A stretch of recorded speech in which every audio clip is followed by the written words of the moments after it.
অনেক যুগ আগের কথা। দিবেন তার বোনের বাড়িতে বেড়াতে গিয়েছিল।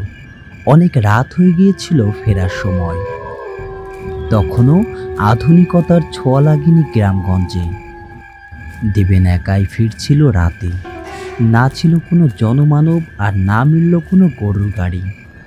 দিবেন বাধ্য হয়ে হেঁটে হেঁটে ফিরতে লাগলো। ঝিঝি পোকার আওয়াজে ভরে আছে চারপাশ। হালকা কুয়াশাচ্ছন্ন ভাব ছিল। হাঁটতে হাঁটতে হঠাৎ দিবেনের মনে হলো পেছনে কেউ একজন হাঁটছে, একদম ওর পায়ের ছন্দে ছন্দ মিলিয়ে। ও থেমে দাঁড়ালো। চারপাশ একদম নিশ্চুপ। পিছনে তাকালো, কেউ নেই। আবার হাঁটতে শুরু করলো। এবারও সেই শব্দ ভেসে আসছে। একবার মনে হলো যেন কেউ নিঃশ্বাস ফেলছে ওর ঘাড়ের পেছনে। ভয় দিবেন দৌড়াতে লাগলো।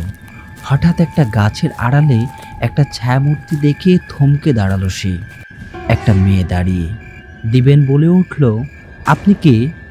মেয়েটা বলল, আমি পথ হারিয়ে ফেলেছি, তোমার সঙ্গে একটু হাঁটতে পারি?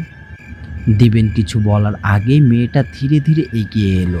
আর হঠাৎ দিবেন খেয়াল করলো মেয়েটা রূপ বদলে অন্য এক পিশাচের রূপ ধারণ করছে।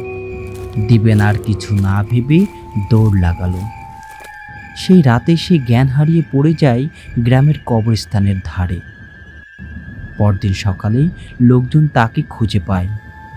সে শুধু একটা কথা বলতে লাগলো, ও মানুষ নয়, পিশাচ।